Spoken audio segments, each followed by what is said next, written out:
Welcome everyone to the deep dive.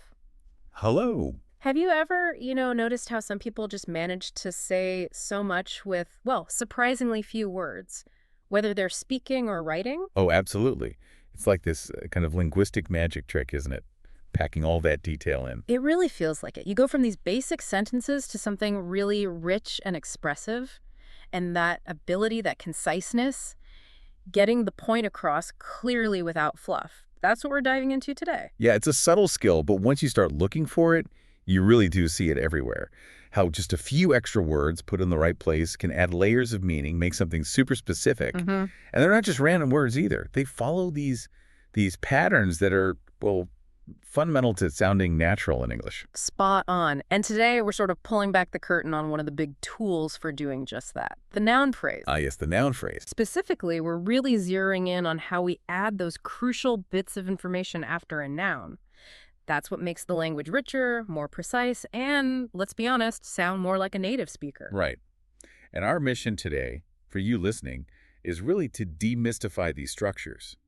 They can seem a bit intimidating, maybe, but they're so powerful. Yeah. So we want to go beyond just the grammar rules. Yeah. We'll give you practical insights, some useful tips, and really get into the when and how you use these things to, well, level up your English. Definitely. Because mastering these noun phrases, it really is a shortcut to sounding more fluent, more natural. They're just so central to how we convey complex ideas concisely. Couldn't agree more. And the material we're using today, it comes from a really solid English grammar unit.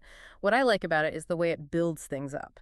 How so? It starts with a real-world situation, a context, then it digs into the actual grammar rules, and then it gives you practice applying them. It's a good flow. That makes sense. Start practical, then theory, then back to practical. Exactly. So let's kick things off by setting the stage with this. Well, this really unexpected real-world example that shows just why precise language using these structures actually matters. Okay, sounds good. So this source material, it starts with this context listening activity. It's designed to get you thinking right away. Right. It gives you some keywords, maybe some pictures, and asks you, the listener, to predict what kind of project they're talking about. Okay, so imagine this. You get keywords like conservation, harbor, seahorses, debris, submerged, maybe car tires. Okay. Pictures of divers, maybe some underwater rubbish. Exactly. So what's your first thought? Your gut reaction? Well, cleanup project, right? Definitely sounds like someone's trying to get pollution out of the harbor, cleaning up the mess. That's the logical conclusion, isn't it? That's what most of us would think. Yeah, seems obvious. And that's where this source material throws a curveball. It's designed to challenge that assumption. Ah, okay. So what actually happened in this study? Well, this is the fascinating part. The study they described actually found something totally counterintuitive. They discovered there were more fish. More fish. Yeah, more fish in the areas with the rubbish. Wow, okay. That is unexpected. That's a real aha moment then.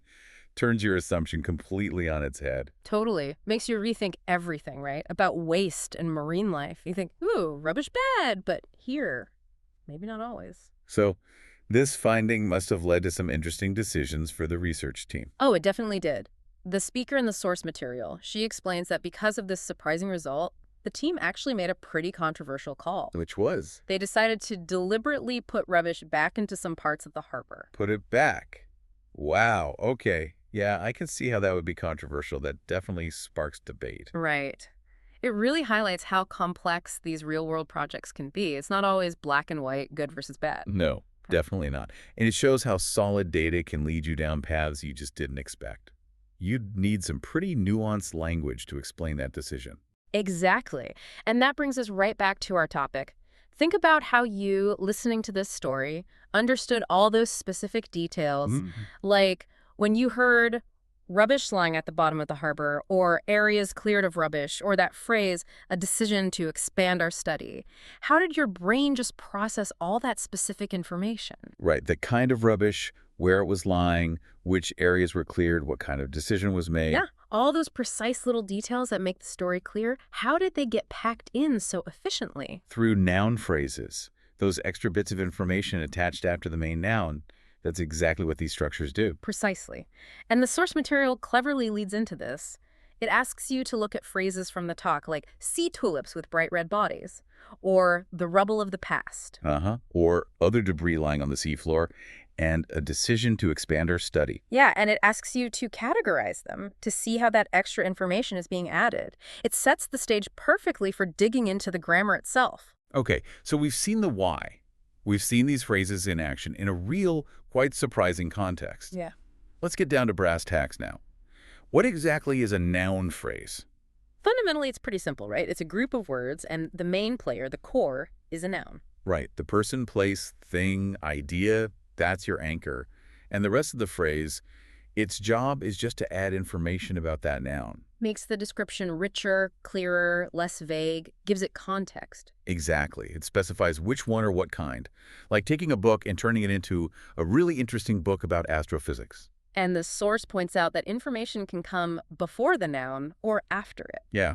Before the noun, you've got things like determiners, a, the, this, that, like this horrible rubbish from the example. Or adjectives, adverbs, Yeah. like a rich habitat. They paint part of the picture, definitely. They do.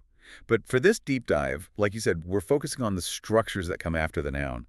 That's where the really dense, specific detail often lives. That's where the heavy lifting happens, linguistically speaking. Yeah, you could say that. And our source breaks it down into 4 main ways we add information after the noun. These are the real building blocks we need to explore. Okay, what are they? So number 1, prepositional phrases.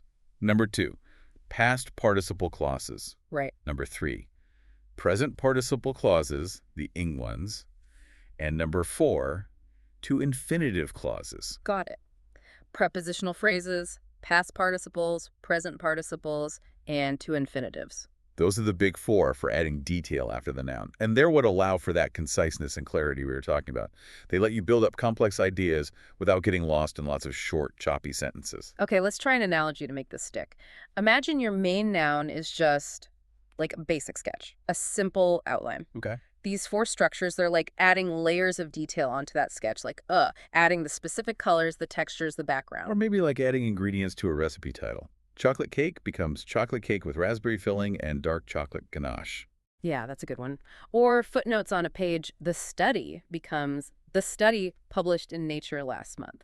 You start with the core, then you attach these specific clarifications. Exactly. They let you layer information efficiently. You don't need a whole new sentence saying the study was published in Nature last month. You just tag it on. Streamlines everything. Makes it flow much better. It really does. It's much closer to how people naturally speak and write when they're being precise. All right, so we know what they are generally and why they're useful. Let's dive into the first type you mentioned. Noun plus prepositional phrase. This sounds like maybe the most common one. Oh, definitely. It's incredibly versatile. As the name says, you've got your noun followed by a prepositional phrase. Which is just a preposition like of, in, for, on, to, with, followed by another noun or pronoun, right? Exactly.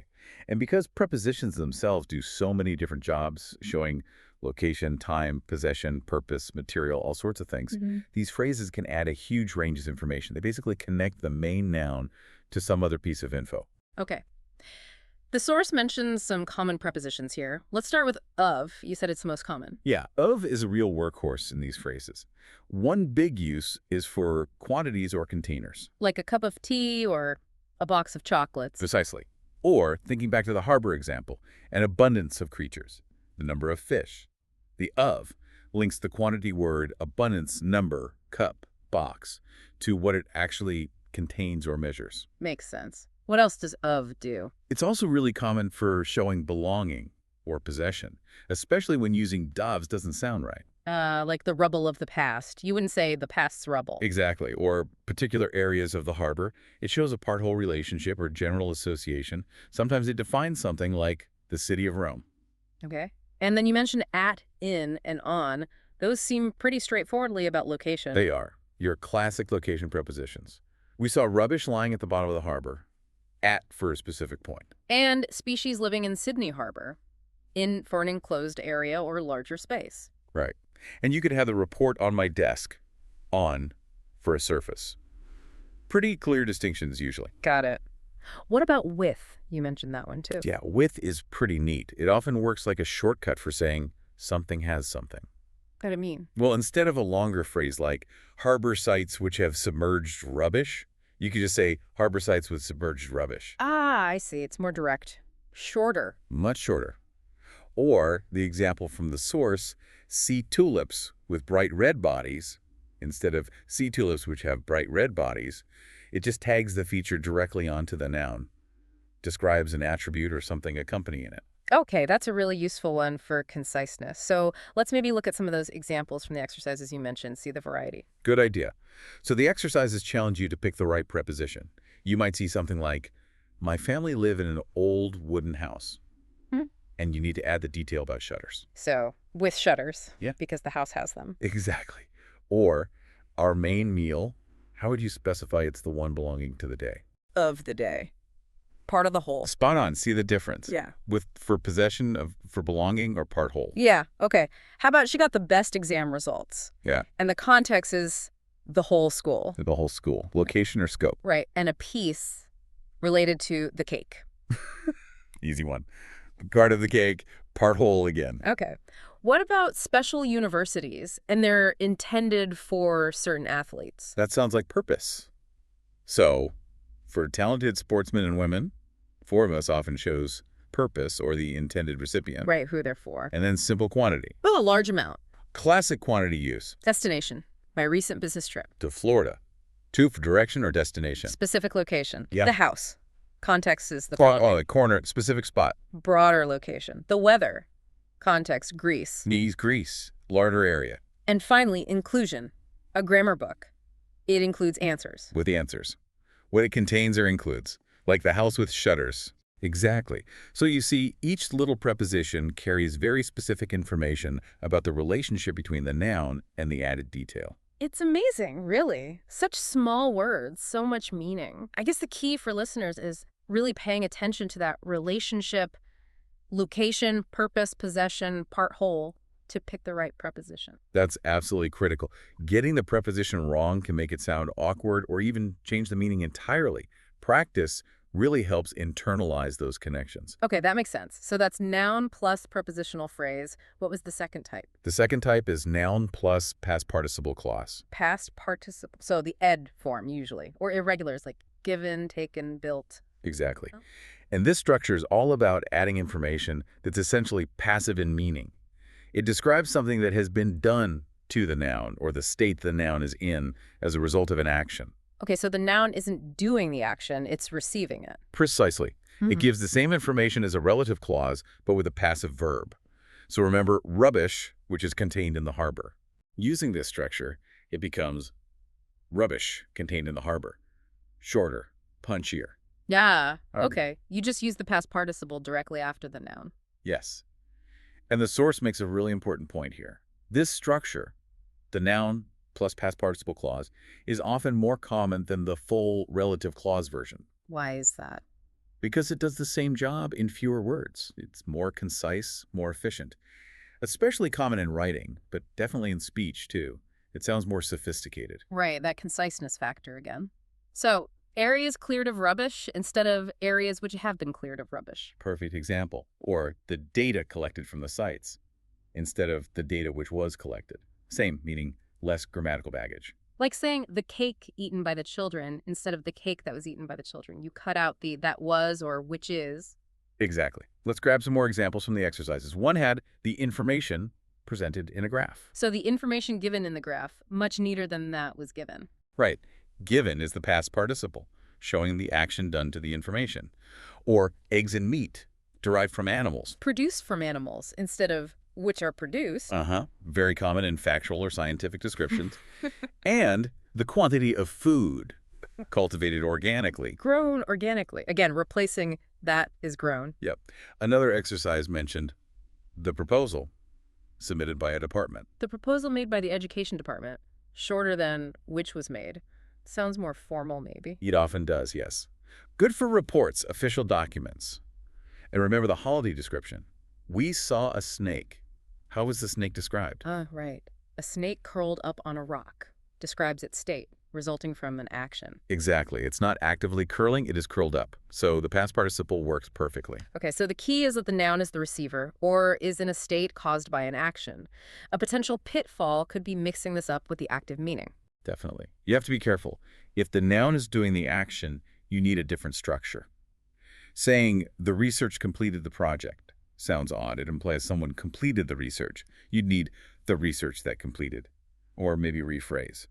So always check. Is the noun the doer or the receiver of the action described by the participle? Got it. Crucial distinction. So for efficiency and that slightly more formal or sophisticated passive description, the past participle clause is the way to go, Absolutely. which logically brings us to its active counterpart, the noun plus present participle clause, the ing one. Exactly right. So if the past participle is for passive meaning, the present participle clause is for active meaning. Meaning the noun is doing the action. Yes. It gives the same information as a relative clause with an active verb, often continuous. Think back to the other debris which is lying on the seafloor. Okay. That becomes the other debris lying on the seafloor. The debris is actively doing the lying. Right, just the noun plus the ing verb form. Simple as that. And again, just like the past participle version, the source highlights that this is often more common than the full relative clause. For the same reason. Conciseness. Exactly. Fewer words, more direct. It's great for describing ongoing actions or states dynamically. Instead of, look at the man who is running for the bus, you get, look at the man running for the bus. Much quicker, more immediate. Let's pull some examples from those exercises again. One mentioned more and more people, and the action was working in cities. So more and more people working in towns and cities describes their active state. Right, or the number of people, and the action was moving out. The number of people moving out of towns and cities shows an ongoing trend. The people are doing the moving. Perfect. These are really common for describing trends or ongoing activities. How about more people? And the action is buying organic food. More people buying organic food, active present action. Or lower costs. And the consequences resulting in profit. Lower costs resulting in a higher annual profit. The costs are actively causing the result. Yep. And from other examples, a new dictionary. Yeah. And it contains more words. A new dictionary containing more words than ever before describes what the dictionary actively does or includes. Right. And back to the holiday. A bus. What was it doing? Waiting to take us to our hotel. The bus was actively waiting. Exactly. And the sea. Sparkling in the sun. Another active, ongoing action. Vivid description. These ing clauses are fantastic for adding that dynamic feel, making descriptions come alive without extra clauses. So the main thing here is the noun is the doer of the ing action. Any common mistakes to watch out for? The classic one is the dangling participle. That's where the participle clause doesn't clearly connect to the noun it's supposed to modify. Like the old example, walking down the street, the house looked enormous. Exactly. It sounds like the house was walking.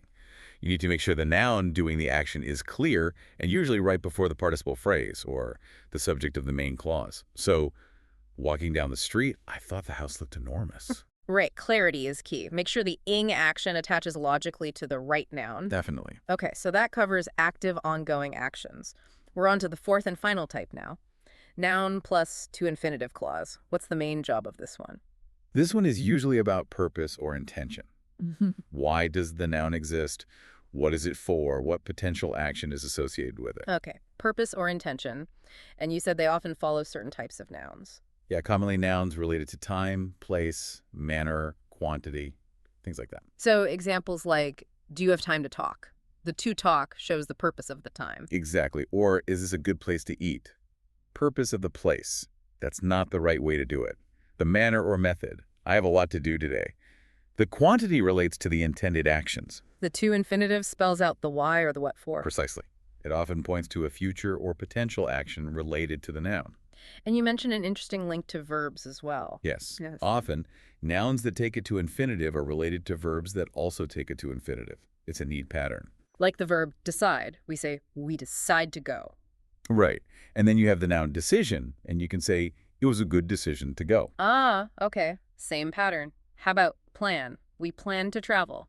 And then, our plan to travel was postponed. Same structure. You see it with ability to, refusal to, desire to, attempt to. Yeah. Lots of them. That's a really useful connection to notice. It makes it feel less random. It shows the underlying logic in the language. So, looking at the exercise examples for this one, there was one about software for predicting earthquakes. Right. We have computer software to predict future earthquakes. The to predict clearly states the software's purpose, its function. Makes perfect sense. And the holiday description mentioned Minoan sites. Yes. Lots of minimal sites to visit. Again, the potential action or purpose associated with the sites. Why are they relevant? You can visit them. So these are super useful for quickly stating function or intended use. Straight to the point. Any pitfalls here? A common one is maybe using the ing form, the gerund, when the infinitive is needed for purpose. Like saying, I need a tool for opening this instead of a tool to open this. Exactly. While for opening isn't always wrong, the to-infinitive often sounds more natural and direct when you're emphasizing the purpose of the noun itself. A reason to celebrate, a chance to win. Okay, good tip. Focus on the to-infinitive for that clear purpose intention link after the noun. That's generally the best bet. Wow, okay. We've covered a lot of grammatical ground there. Prepositional phrases, past participles, present participles, to-infinitives, all adding info after the noun. We have. And understanding the rules is definitely step one. But it's not the whole story, is it? Knowing the rules is one thing, but actually using them fluently, naturally, that takes practice. Absolutely. And that's why those exercises in the source material are so valuable. They're not just about getting the right answer. They're about internalizing these patterns, building that muscle memory. Making them your own, so you don't have to consciously think, okay, I need a past participle here. Exactly. It becomes intuitive. So when you're tackling exercises like these or just trying to use these structures yourself, what's a good approach? Well, based on what we've discussed, first I'd say find your main noun. What's the core thing you're talking about? Right. Anchor yourself.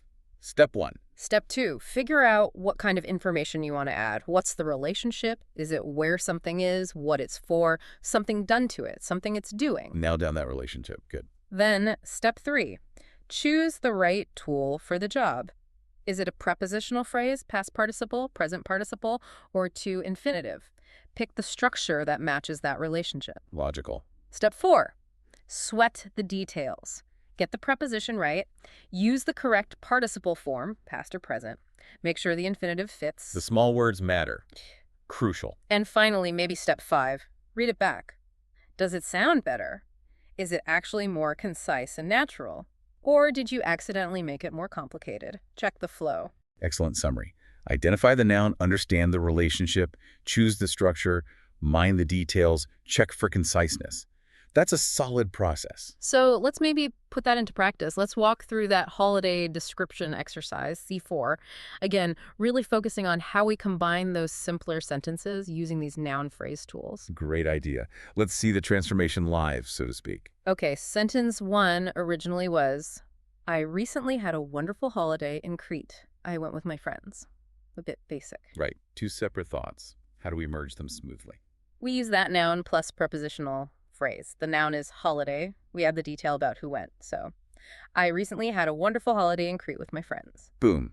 One sentence, much smoother. With my friends tells us directly about the holiday. Okay, next. When we arrived, we saw a bus. The bus was waiting to take us to our hotel. Repetitive bus. And the bus is doing something actively, right? It's waiting. Exactly. So, perfect candidate for the present participle sing form. Making it. When we arrived, we saw a bus waiting to take us to our hotel. Much better. Describes the bus in action. Flows nicely. Next one was, the hotel was nice with good views. The views were of the sea. Again, a bit wordy. We can connect views directly to the sea. Using. Another prepositional phrase. The hotel was nice with good views of the sea.